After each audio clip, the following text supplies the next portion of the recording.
ഇന്ന് നമ്മളൊരു പ്രോൺസ് കൊണ്ടുള്ളൊരു ഡിഷാണ് ഉണ്ടാക്കി പോകുന്നത്, മസാല. അപ്പോൾ അതിനുവേണ്ടി നമുക്ക് നല്ല ഫ്രഷ് ആയിട്ടുള്ള പ്രോൺസ് കിട്ടുന്നുണ്ട് കേട്ടോ, വിത്ത് ഷെൽ ഉണ്ടാവും.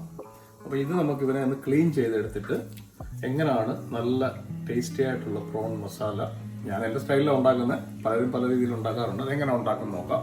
ഇത് ഒരു നൈഫ് ഇതെടുക്കുക, സിസറോ നൈഫോ വാട്ടവർ, എന്നിട്ട് ഇതിൻ്റെ ഷെല്ലിനകത്തോട്ട് ഇതിങ്ങനെ കയറ്റി വിടുക. So easy. എന്നിട്ട് ഇങ്ങനെ ഒന്ന് ചിരിച്ചു കഴിഞ്ഞാൽ ഇത് ഊരിപ്പോരും.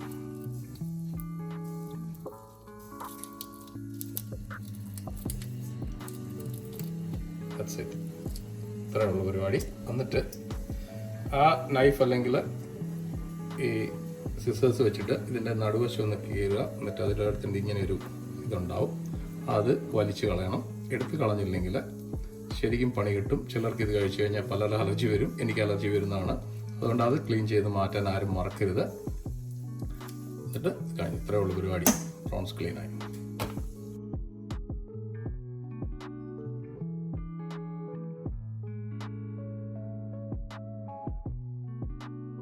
അപ്പം നമ്മുടെ പ്രോൺസ് റെഡി ആക്കി എടുത്തിട്ടുണ്ട്, ക്ലീൻ ചെയ്ത് കഴുകി വെച്ചിരിക്കുക. ഏകദേശം ഒരു 100-150 ഗ്രാം കാണുമായിരിക്കും. ഇത് പൊളിച്ചെടുക്കാൻ ഒരുപാട് സമയം വേണം, അതുകൊണ്ട് ഞാൻ ഇത്രേ എടുക്കുന്നുള്ളൂ. അപ്പോൾ ഇത് ഞാനൊന്നും തൽക്കാലത്തേക്ക് ഒരല്പം മഞ്ഞപ്പൊടിയും ഉപ്പും നാരങ്ങാതയും കൂടി ചേർത്ത് മാരിനേറ്റ് ചെയ്ത് വെക്കാൻ പോകണം ഫ്രിഡ്ജിൽ ഒരു 1-2 മണിക്കൂർ. അത് കഴിഞ്ഞിട്ടാണ് നമ്മൾ മസാല ഉണ്ടാക്കുന്നത്. അല്പം ഉപ്പ്, ഒരു 1/4 സ്പൂൺ മഞ്ഞൾപ്പൊടി, 1/4 സ്പൂൺ ഫിഷ് മസാല, ഒരല്പം നാരങ്ങാനീരും കൂടെ ഇതിലേക്ക് ആഡ് ചെയ്യാം. മാരിനേറ്റ് ചെയ്ത് ഫ്രിഡ്ജിൽ അടച്ചു വെക്കാം.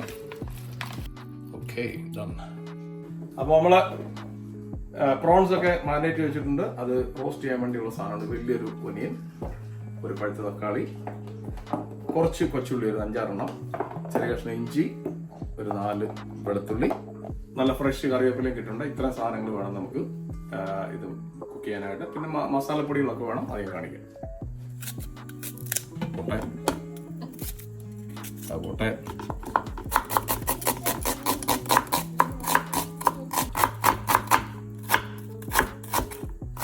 കൊച്ചുള്ളി ഇതുപോലെ ചെറുതായിട്ട് കനം കുറച്ച് അരിഞ്ഞെടുക്കുക. കൊച്ചുള്ളി,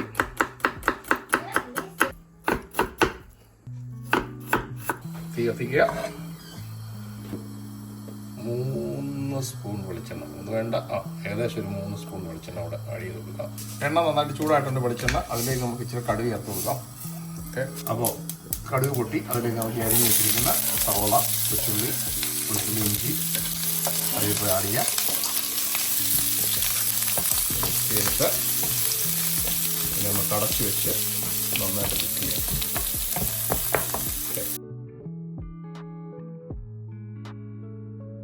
അപ്പോൾ ഇതൊന്ന് ഇളക്കിയിട്ട് വീണ്ടും അടച്ചു വെക്കാം. റോസ്റ്റ് ഉണ്ടാക്കാൻ വേണ്ടി കുറച്ച് മസാല വേണം. അപ്പോൾ ആദ്യം ഞാൻ ഒരു അല്പം 1/4 സ്പൂൺ മഞ്ഞൾപ്പൊടി, ഇത് കാശ്മീരി ചില്ലിപ്പൊടിയാണ്. ഇത് നമുക്കൊരു 3 സ്പൂൺ ചേർക്കാം. എരിവുള്ളവർക്ക് എരിവുള്ള ചേർക്കാം, ഇത് എരിവില്ലാത്ത ഇതാണ്, ഇഷ്ടമുള്ള ചേർക്കാം. അത് മല്ലിപ്പൊടിയാണ്, അത് ഒരു 1 ടീസ്പൂൺ മതി, അതുകൂടെ ചേർക്കാം. പിന്നെ വേണ്ട ഒരല്പം പെരിഞ്ചീരകം, അതും കൂടി സൈഡിലോട്ട് ഇടാം. പൊടിച്ചു വെച്ചേക്കുന്ന ബ്ലാക്ക് പെപ്പറാണ്, നല്ല പൊടിയായിട്ടുള്ള ബ്ലാക്ക് പെപ്പർ, അതും കൂടെ ഒരു സ്പൂൺ ചേർക്കാം.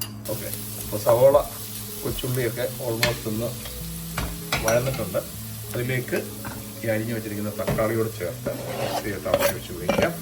ചേർത്തിട്ട് ഒന്ന് ഇളക്കി അടച്ചു വെച്ച് തക്കാളി സോഫ്റ്റായി കിട്ടുന്നവരെ കുക്ക് ചെയ്യണം. ആഹാ, എല്ലാം നന്നായിട്ട് വഴന്നു വന്നിട്ടുണ്ട്. സവോള എല്ലാം വെളുത്തുള്ളിയൊക്കെ സോഫ്റ്റായി. ഇതിലേക്ക് നമുക്ക് ഈ മസാല ചേർത്ത്, ഈ മസാല ചെറുതായിട്ടൊന്ന് ഇളക്കി ഒന്ന് അതിൻ്റെ പച്ച മണം പോകുന്നത് വരെ ഒന്ന് ഇളക്കിയിട്ട് എല്ലാം കൂടെ മിക്സ് ചെയ്യാം.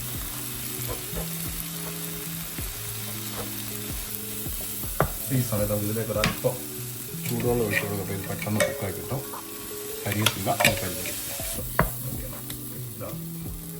മസാലയൊക്കെ നല്ലതായിട്ട് സെറ്റായിട്ടുണ്ട്. ഇതിലേക്ക് നമുക്ക് ചേർക്കേണ്ടത് ഞാനൊരു 1.5 സ്പൂൺ കോക്കനട്ട് പൗഡർ ഇട്ടിട്ടുണ്ട്. വെള്ളം ചേർത്താണ്, അതുകൊണ്ട് അത് ആഡ് ചെയ്യാം. എന്നിട്ട് ഇളക്കി കൊടുക്കാം.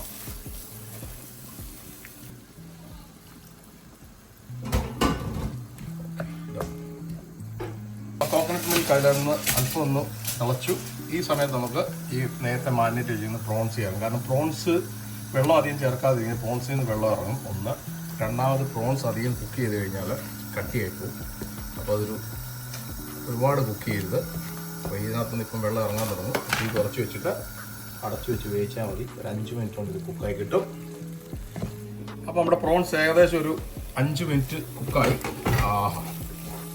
കംപ്ലീറ്റ് ഗ്രേവി നല്ല തിക്കായി, മസാല കോട്ടായിട്ടുണ്ടാവും.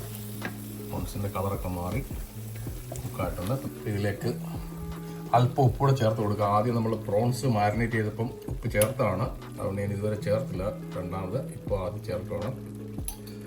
ഇതിലേക്ക് അല്പം കൂടെ കറിവേപ്പില ചേർക്കാം. കറിവേപ്പില എത്ര ചേർത്താലും ടേസ്റ്റ് ആണ്. അല്പം വൈറ്റ് വിനെഗർ കൂടെ ചേർക്കണം. ഒരുപാട് വേണ്ട, ഒരു 3-4 ഡ്രോപ്പ് മതി. കാരണം അതിൻ്റെ ആ ഫ്ലേവറൊക്കെ ഒന്ന് ബാലൻസ് ആവാൻ വേണ്ടിയാണ്. എന്നിട്ടൊന്ന് മിക്സ് ചെയ്യുക. There we go, the prawns masala. ഇത് പറയില്ലേ, എൻ്റെ സ്റ്റൈലിൽ ഉണ്ടാക്കുന്നതാണ്. പലരും പല രീതിയിൽ ഉണ്ടാക്കാറുണ്ട്. Let's taste it. Prawns masala ready ആയിട്ടുണ്ട്. ഇത് നല്ല ചോറിൻ്റെയൊക്കെ കൂടാണ് കഴിക്കേണ്ടത് ശരിക്കും. ഇപ്പോൾ ആ ചോറില്ലാത്തതുകൊണ്ട് ഞാൻ അല്പം മാഷ് പൊട്ടറ്റോയുടെ കൂടെ കഴിക്കുകയാണ്. ഒന്നും വിചാരിക്കരുത്. ഇത് ട്രൈ ചെയ്ത് നോക്കട്ടെ എങ്ങനെ ഉണ്ടെന്ന്.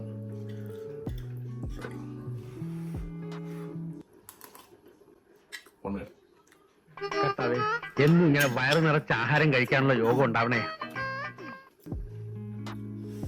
Very good. എല്ലാവരും ട്രൈ ചെയ്യണം. സൂപ്പർ ടേസ്റ്റ് ആണ്. എൻജോയ്.